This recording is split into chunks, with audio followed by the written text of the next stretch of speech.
Welcome to SVG-TV News for Monday, January 13th, 2025. I am Rochelle Batiste with the details.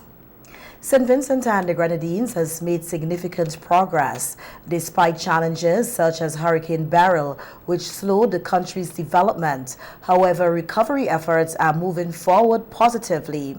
This was the message from Her Excellency Dame Susan Duggan in her throne speech at the opening of the 5th session of the 11th Parliament, marking the presentation of the 2025 budget. In her address, the Governor-General emphasized that while setbacks like natural disasters have presented obstacles, the nation's recovery efforts are progressing well. The Governor-General also highlighted the various developments expected in 2025 with an emphasis on ongoing initiatives aimed at advancing the nation's infrastructure, social services, and economic growth. One of the key issues addressed by the Governor-General was crime. She stated that crime will be tackled in a comprehensive and holistic manner by the government with a focus on both prevention and response. My government has pledged even more material resources to fighting crime during this year and is fully committed to ensuring that citizens and visitors continue to live, move, and operate freely and safely within each and every corner of our jurisdiction. Madam Speaker, my government will continue to champion effective interventions aimed at steering at-risk youth away from the margins of the society and fostering their involvement in worthy endeavors that promote social cohesion and national development. Initiatives in support of these objectives include the following: youth empowerment through education, training, and employment, including internship programs and other work readiness training, such as the SET, YES, On-Site, and youth. The Governor-General also touched on the significant transformation in education within the country, noting that the government has made strides in improving access to quality education across St. Vincent and the Grenadines. Additionally, Dame Duggan highlighted the government's continued focus on supporting vulnerable communities, ensuring that they receive the necessary resources and assistance. In her speech, the Governor-General also acknowledged the upcoming general elections, which are expected to take place later this year. Madam Speaker, sometime during the course of the next year or so, we will undertake a very important exercise, one which lies at the very heart of our democracy, as we prepare to exercise our franchise and to select an administration to manage our affairs for another political term. I have every confidence that, as always, the upcoming general elections will be conducted in a free, fair, and transparent manner, and that the results will yet again be truly and fully reflective of the will of the people. Madam Speaker, the continued reclamation of our patrimony in its various iterations and expressions remains a priority for my government. This fact informed the declaration of May 21st as National Spiritual Baptist Day, actualized with the passage of the Public Holiday Amendment Bill 2024 on August 27, 2024. Finance Minister Camilo Gonzalez presented the 2025 national budget, highlighting its focus on recovery, development, and the well-being of citizens. The budget allocates $127 million for disaster response and long-term infrastructure projects, with a strong emphasis on people-centered development. Minister Gonzalez outlined a variety of initiatives, including salary increases for public sector workers, as well as a range of new projects and programs aimed at boosting the nation's social and economic sectors. We present to this honorable house today a budget that sets the bar of expectation higher than ever before. In 2025, we will, increase civil servant salaries by 2.5%. We will complete the $668 million modern Kingstown cargo port. We will construct no fewer than 1,000 homes for Beryl and Soufriere affected persons. Distribute $30 million in social assistance and income support to farmers, fishers, small businesses, and vulnerable Vincentians impacted by Hurricane Beryl.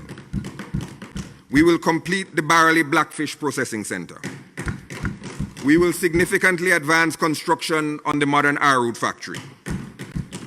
We will build more than 70 stretches of road with a 2025 budgetary allocation of over $125 million. We will advance construction of the Annesville Acute Care Hospital. One key area of focus is the construction of 1,000 new homes aimed at addressing housing needs. The government also plans to make significant investments in healthcare, education, and sports programs for youth with the goal of fostering a healthier, more educated, and empowered population. We will start semi-professional netball and football leagues. We will launch the FAST Fund to support Olympic athletes' quest for the 2028 Los Angeles Olympics. We will launch a national orchestra. We will launch GIVE, a youth volunteerism initiative to support community-based engagement. We will launch a dedicated program to provide free transportation services to persons with disabilities. We will commence construction of a vendors market in Georgetown and expand the shops at Glen. We'll pilot a mathematics support program to provide additional instructional time in math for primary and secondary school students. We will begin construction of the Marriott Resort at Mount Wynn. Begin construction on the Sandy Bay, Brighton, and Thomas Saunders secondary schools, and the Kingston Anglican School, and Grimble Hall at the Girls High School.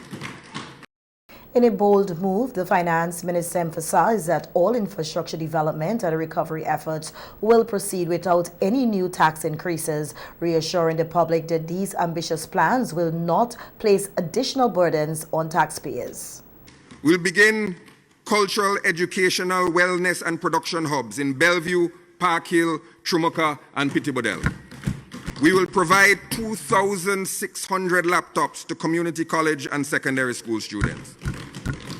We will conduct targeted and sustained police operations against criminals and impose community policing in high-risk areas. We will welcome a record number of visitors to St. Vincent and the Grenadines, and we will deliver another year of robust economic growth and greater employment opportunities.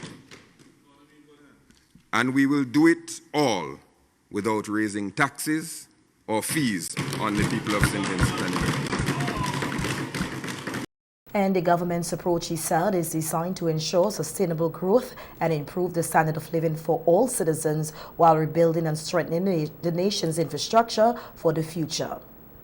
Prime Minister Dr. Ralph Gonsalves told Parliament last Thursday that the issue of whether gangs exist in St. Vincent and the Grenadines is not so much about what they are called, but rather about how they are defined. The Prime Minister was responding to a question from opposition MP Sinclair Leacock, who noted apparent differences between the Police High Command and the Minister of National Security regarding the existence of gangs in the country. Leacock asked to what extent this interpretational issue impacts the strategic approach to homicides. In his response, Dr. Gonsalves emphasized that he believes there is no one in the House of Assembly or in the country who has a deeper understanding of the issues surrounding gangs, crime prevention, and related matters than he does. He explained that he has been trained for many years as a social scientist and a lawyer, and has practiced law at the criminal bar across the Caribbean for over 20 years. Furthermore, he has served as Minister of National Security for the past 24 years. Dr. Gonzalez said these experiences have provided him with extensive knowledge on security matters. The Prime Minister also referred to recent reports in the media in which a member of the Police High Command spoke about gangs in the country. He stated that he had since spoken with the officer on the matter and they both now have a clearer understanding of each other's views on the subject. Dr. Gonzalez added that he prefers to refer to what exists in St. Vincent and Grenadines as associational groupings engaged in criminal activities. He noted, however, that there are several key issues that need to be identified within the different sets of associational groupings involved. Whether you call them a gang or do not call them a gang, as you notice, I say they're definitional issues. In that regard, I remember reading once on methodology and definitions. The author says definitions are never really right nor wrong, only more or less useful. So it's a question of the utility of that particular definition. And to avoid the lazy thinking, what is important in our context is to be specific on the associational groups of a degree of permanence which are engaged in criminal activities, and to analyze specifically each of these groups. And by the way, there is the view that it's just persons who are in associational groups who are causing the serious criminal acts of violence. There are sole operators, who may flit here and there and don't. You know them? Huh? You know them? I'm the Minister of National Security. I receive intelligence. I'm the Minister of... everything you hear what I'm talking about here is a serious subject. Obviously. No. So, in analyzing the groups in specific, and I want to widen the discussion so the public will understand, you have to look... The Prime Minister went on to highlight that in analyzing these groupings, certain specific factors must be taken into account. For example, leadership and is there succession? What structures you have for that? Recruitment of members and the extent of the fluidity of membership. Activities outside of criminal activities. Is a fixed location necessary to ground any physical location, to ground any definition of quote-unquote a gang? Are there loose interconnections between these associational groups and other individuals and entities? What are their links with taxi men, minibus operators, telecoms, airlines, people at the ports, airports, license authority, immigration, media, financial institutions? Are there police officers, state officials in customs and other places, prisons, even staff at lockouts? Do they have any links? And what we call gang, is to describe specifically what you have. And is there family involvement?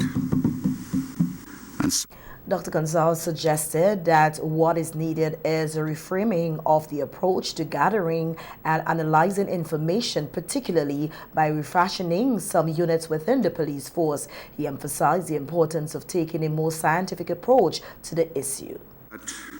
By refashioning the special branch, so that it links better with intelligence in relation to major crimes unit with the RSS and impacts. And we are going to establish pretty soon a gun research unit. There's a CARICOM one.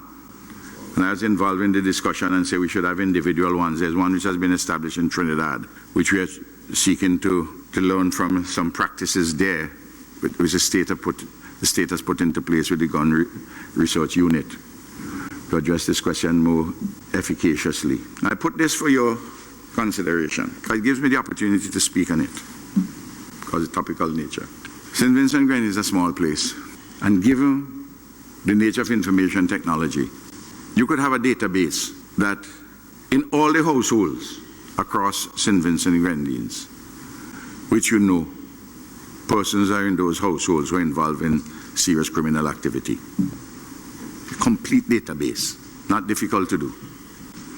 The work has started before, because I had a previous commissioner, and I want to see that work fully elaborated. And we have to drive the fight against serious crime in a number of ways, but you have to deal with information and the analysis of that information, including specificities of what are called quote-unquote gangs, which I say I prefer to use the neutral category of an associational grouping in pursuance of serious criminal activities, and then go to it and analyze it. On the topic of what is driving homicides in St. Vincent and the Grenadines, the Prime Minister stated that at the root of the problem is greed, often connected to the trade in cocaine, trafficking in marijuana, and dispute over other properties. These issues frequently lead to violent confrontations and have a significant impact on crime in the country. We hear that the 10th anniversary of the rock gutter tragedy was commemorated yesterday at the Fancy Government School, where the community gathered to remember the 7 children who tragically lost their lives when a bus carrying 21 passengers plunged into the sea at rock gutter between Owie and Fancy. The event was marked by heartfelt tributes and emotional reflections from parents and community members as they recall the painful day that is still fresh in their memories. Hezron Ballantyne, father of one of the deceased, Simonique Ballantyne, spoke poignantly about the lasting impact of the tragedy. He shared that in the aftermath of the accident, family members grew closer and their bonds grew stronger. However, he expressed deep sorrow over the lost potential of the children, noting that in the 10 years since the tragedy, much could have been achieved by the young lives that were cut short. From our interaction, the deceased were disciplined, intelligent, focused. They were all passionate about school and churches and anything that they set out to do. Before their demise, Chance loved music. Simonique enjoyed playing netball and, of course, be the chef of our home. And don't talk about the performing arts of forms. Anik wanted to be a singer. Brothers Jamal and Jamali had their eyes set on cricket and football, while Denroy wanted to be a computer technician. 10 years later, their career may have changed, but God knew why He chose them to brighten His garden. If asked, how has it been over the last 10 years? The survivors, parents, and community would give varying answers, but it also gave us things such as love that we need to cherish.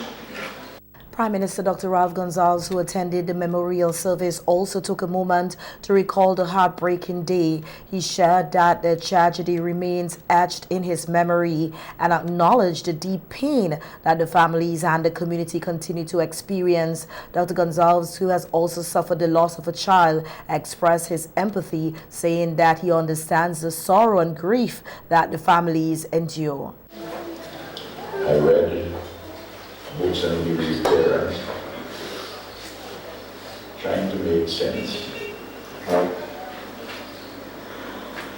Why is it that my little boy is dead? Didn't get a chance. And that recurred in my head all the time with these children. Why these children? They never start to live properly yet and get a chance. If you don't have strong faith, you even question God, you know. You question God. But because we know when a man of faith had questioned God, how God turned on him and gave him a tongue lashing, remember Job?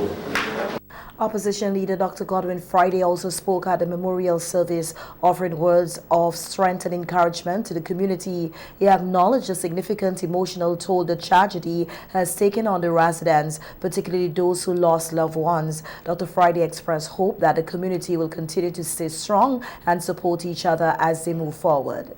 I hope that the rest of us can in some way, through our support and the community, ease the pain you feel when you think of your children. I hope that through coming together we can help you to continue to find the strength to speak of them often and to cherish their memory always, despite the pain and the sadness.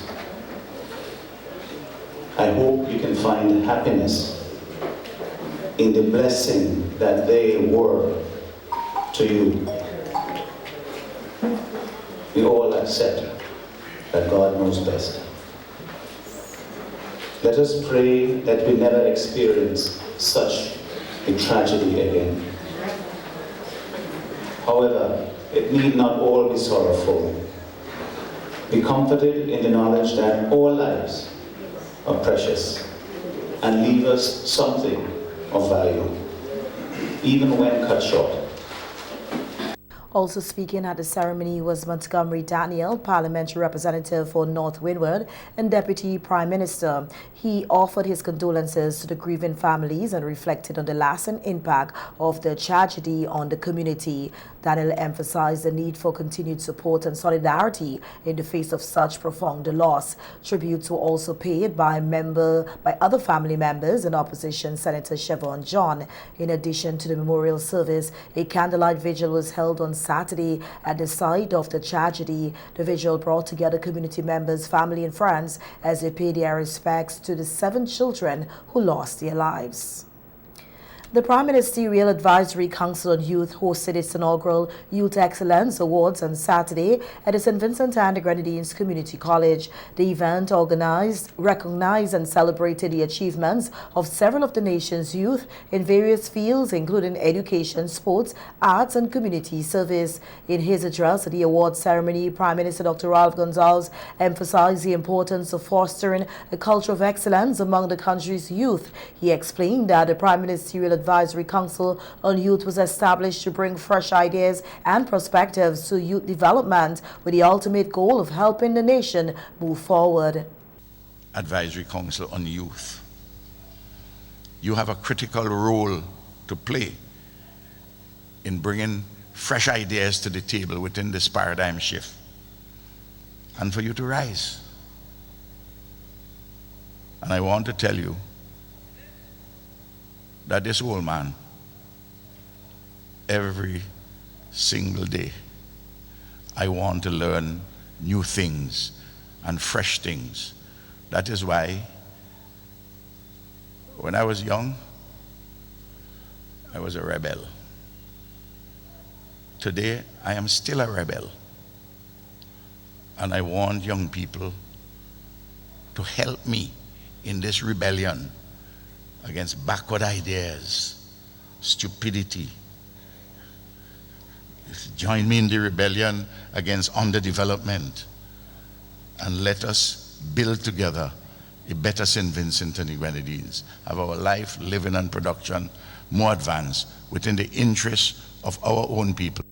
Minister responsible for Youth Affairs, Dr. Rhonda Brewster, also addressed the ceremony, acknowledging the challenges young people face in distinguishing themselves in society filled with distractions and pressures. He expressed pride in the achievements of those being recognized and praised their dedication to excellence.